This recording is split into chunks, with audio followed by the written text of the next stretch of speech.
Narciso Ferreira era natural de Pedome, do Conselho de Viana Famalicão, onde nasceu em 7 de julho de 1862.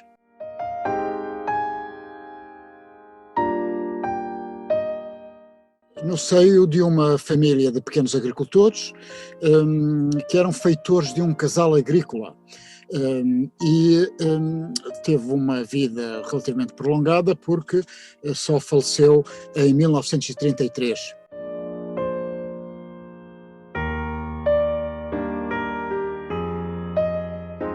Narciso Ferreira perdeu o pai bastante jovem ainda e, como era compreensível numa família com as características da família em que ele, da sua própria família, ele experimentou uma série de dificuldades económicas, o que, como era vulgar e acontecia em muitas famílias, fez com que ele começasse a trabalhar ainda bastante jovem.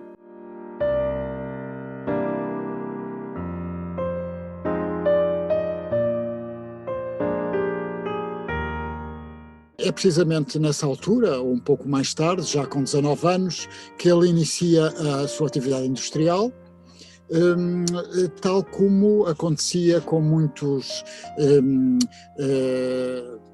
futuros industriais desta zona e de outras do país, que era estabelecer em sua casa 2 ou 3 teares e assim começar uma atividade industrial.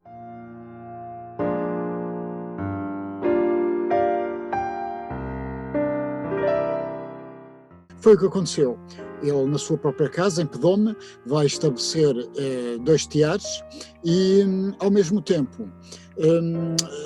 também como era vulgar, contrata fora de casa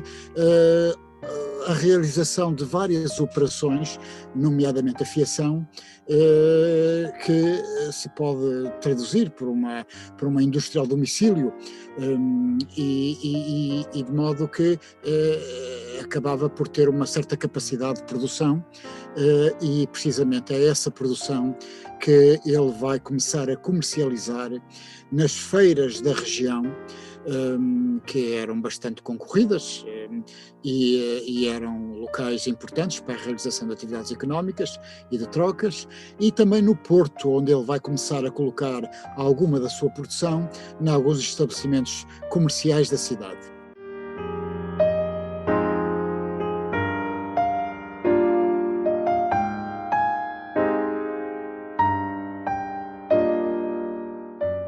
Pouco tempo depois,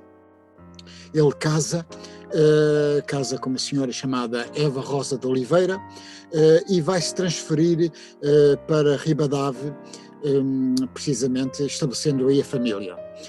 E é em Ribadave que, em 1890, ele é um tanto ou quanto surpreendente, porque é uma iniciativa muito pioneira. Ele vai estabelecer um pequeno aproveitamento hidráulico no Rio Ave, que vai começar a proporcionar energia para acionar uma pequena fábrica que vai instalar ali mesmo, não é? É uma fábrica que já tem 18 teares mecânicos, portanto já não é a oficina artesanal que ele tinha em sua casa, é já uma pequena fábrica com teares mecânicos,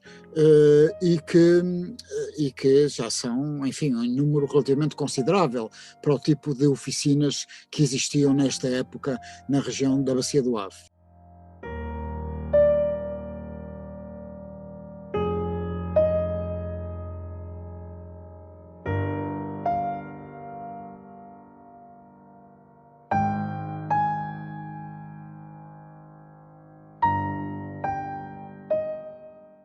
Vai ter sucesso nessa sua atividade, não apenas na atividade industrial, mas também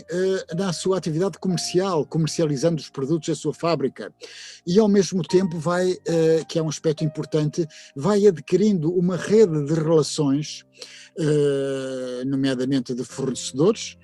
mas também de outras pessoas que o conhece por intermédio das suas atividades, alargando o seu círculo de conhecimentos, nomeadamente junto de personalidades com algum peso, nomeadamente na cidade do Porto.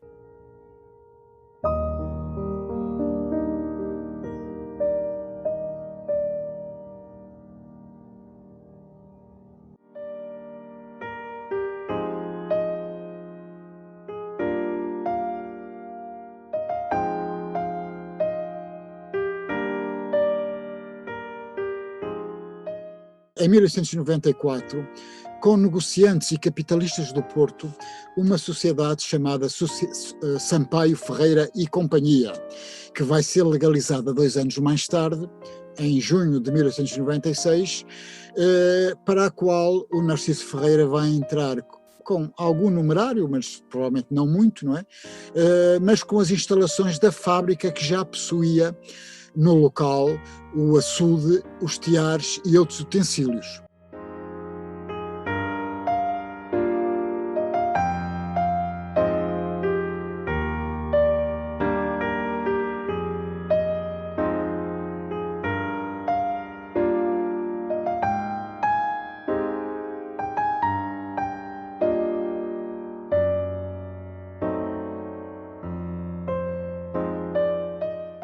Esta sociedade vai contar com, com 2 personalidades importantes, aliás, relacionadas familiarmente entre si, que é o José Augusto Dias, que não aparece o seu nome nessa sociedade, mas que era proprietário de uma casa bancária que já existia há uma década no Porto,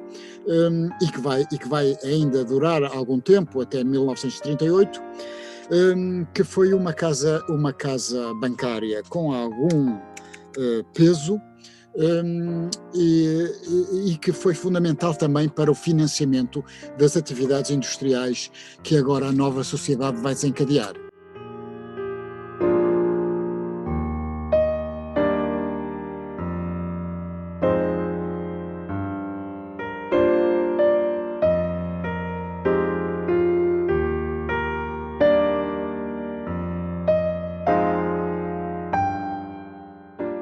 A outra personalidade importante, que aliás estava ligada a este banqueiro por laços familiares, é o engenheiro Vasco Ortigão de Sampaio. Este sim dá nome à fábrica, e é também um técnico importante, porque a parte técnica, digamos assim, ficaria a seu cargo.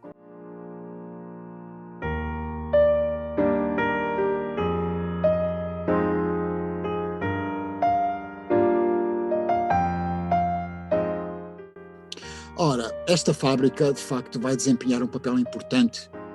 na criação do Império Têxtil de Narciso Ferreira. Vai funcionar como uma espécie de escola de formação e vai ser indispensável para a criação de outras unidades que ele vai, nas quais ele vai participar, nomeadamente em 1905, na freguesia de Bairro, a empresa Têxtil Elétrica, e em 1909, em Ribadave, um pouco mais acima da fábrica-mãe, a Oliveira e Ferreira, que foram sociedades que ele constituiu já com os seus filhos. E de modo que são fábricas importantes, de grande dimensão. A Têxtil Elétrica é a primeira fábrica a introduzir a energia elétrica, daí até o seu próprio nome, e de modo que são, por assim dizer, os 3 pilares do império que o Narciso Ferreira vai constituir nesta região. Mas não apenas este império não tem outras ramificações, nomeadamente no setor agrícola, onde ele vai adquirir em 1909 a Quinta de Minde, em Lordelo, uma vasta propriedade onde vai instalar a empresa florestal de Minde, plantando centenas de milhares de eucaliptos, e talvez o aspecto mais inovador da atividade empresarial do Narciso Ferreira seja a sua ligação ao setor elétrico, no qual ele vai desempenhar, aqui com o seu filho Delfim Ferreira, vai criar uma empresa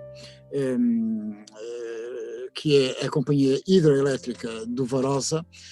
uma sociedade anónima que tinha sido fundada em 1906 e que era concessionária do aproveitamento do rio Varosa, que era um afluente da margem esquerda do Douro, e que ele vai dotar com uma nova central hidroelétrica de Chocalho, que entra em funcionamento em 1925.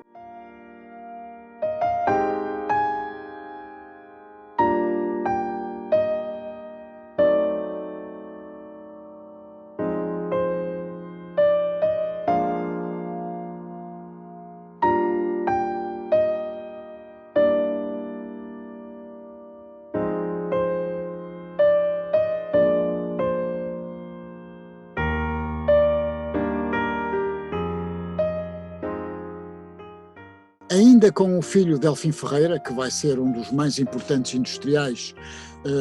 da zona norte, na primeira metade do século XX, e vai ser uma figura enfim, de dimensão nacional, digamos assim. Ele vai criar, em 1918, com o seu filho Delfim Ferreira, a hidroelétrica do Hermal, no rio Ave. E em 1928 vai instalar em Caniços uma central termoelétrica de apoio e de reserva. E de modo que isto, enfim, já próximo do final da vida do Narciso Ferreira, mas ele, mesmo assim, vai desempenhar uma série de cargos importantes. Foi presidente da Câmara Municipal de Famalicão, foi presidente da Associação Comercial e Industrial de Famalicão, e obteve várias condecorações, como o grau de comendador e as grandes cruzes da Ordem de Mérito Agrícola e Industrial e de Benemerência.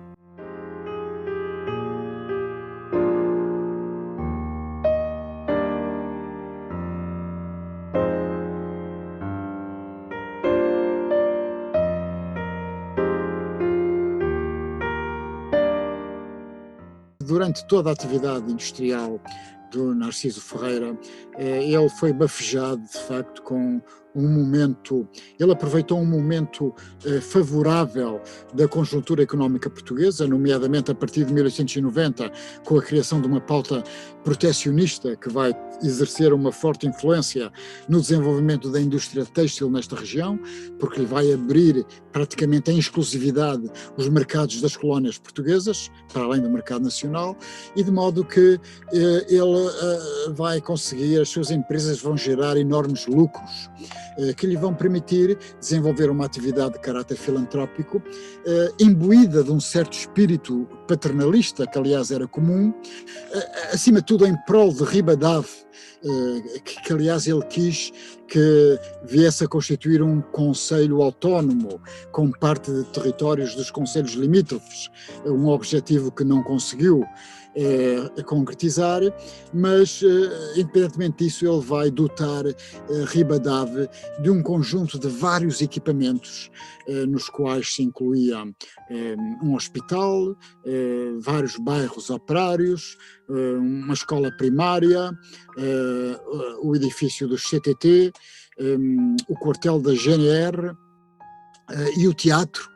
que em 1945 passaram a integrar o património de uma fundação a que os filhos atribuíram o seu nome.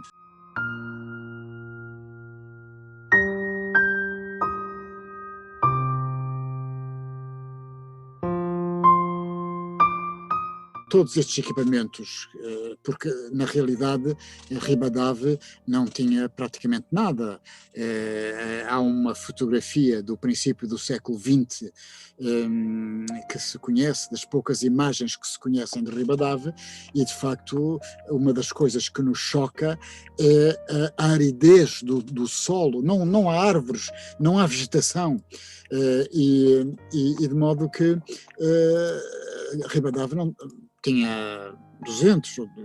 ou 300 habitantes dispersos, não é? Era uma aldeia muito pequena, enfim, existia ali na zona onde havia a ponte, não é? E de facto é por ação da atividade empresarial do Narciso Ferreira que Ribadave vai nascer, não apenas pelas suas fábricas, mas também pelas necessidades inerentes